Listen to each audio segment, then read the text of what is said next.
Ancient wisdom might seem outdated in our digital age, but what if the secret to navigating modern life's biggest challenges was actually written over 2,000 years ago, Sam?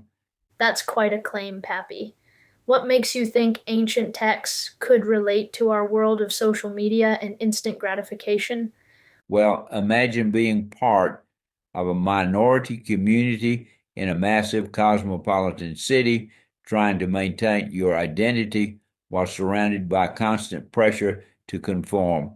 That's precisely what the wisdom of Solomon addressed for Jews living in ancient Alexandria. Hmm. And when you put it that way, it does sound remarkably similar to our modern cultural struggles. And here's what's fascinating: this text wasn't just religious guidance, it was essentially a sophisticated manual for maintaining authenticity while engaging with a dominant culture. The author, likely a Jewish scholar in first century BC Alexandria, created this brilliant bridge between Hebrew faith and Greek philosophical thought. So it's like an ancient version of cultural navigation. How exactly does it approach this? We'll take this powerful quote: wisdom is a breath of the power of God and a pure influence flowing from the glory of the Almighty. It's using language that would resonate with Greek philosophers while expressing fundamentally Hebrew concepts. It's like speaking two cultural languages at once. That's actually pretty brilliant, like code switching for ancient times. Exactly. And here's where it gets fascinating. The text argues that there's a fundamental difference between being clever and being wise. You might be smart enough to build a $1 billion startup, but without true wisdom, it's ultimately meaningless. That's quite a challenge to our modern metrics of success. How does it define true wisdom? The text presents wisdom as this cosmic force that existed before creation itself. But it's not just abstract philosophy. It provides practical guidance on everything from personal integrity to community leadership. Well, that's fascinating. How does it address the practical challenges of maintaining values in a pressured environment? Um, So get this: there's a whole section where the author reinterprets Israel's entire history through the lens of wisdom. It shows how figures like Adam, Noah, and Moses navigated their challenges by applying divine wisdom. It's basically saying, look, we've seen this before, and here's how to handle it. that's a clever way to provide a roadmap for resistance and resilience. And here's the kicker: it suggests that wisdom can transform oppression into opportunity.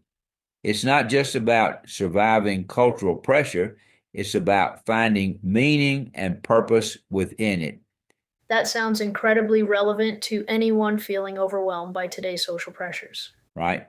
And check this out: the book argues that those who reject divine wisdom essentially live for immediate gratification and power. Sound familiar? It's like it's describing our modern influencer culture. Oh, wow. So it's addressing the same human tendencies we see playing out on social media today. Exactly.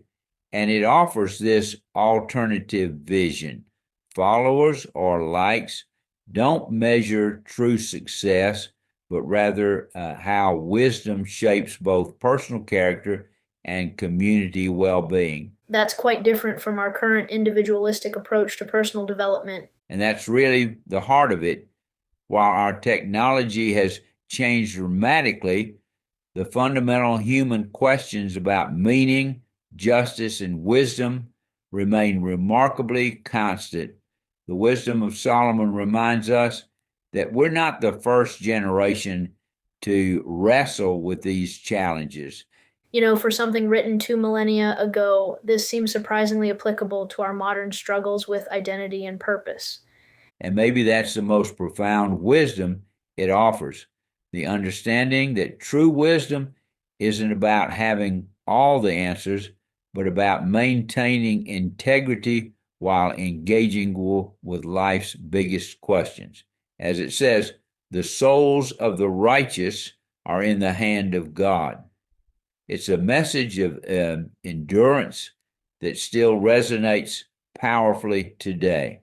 Pappy, looking at it that way, perhaps ancient wisdom really is precisely what we need in our modern world. And that's the beautiful irony, Sam. Sometimes the most progressive thing we can do is look back and learn from those who wrestled with these eternal questions before us. It shows that engaging with ancient wisdom doesn't mean rejecting progress. It means building on a foundation of tested truth to face our contemporary challenges.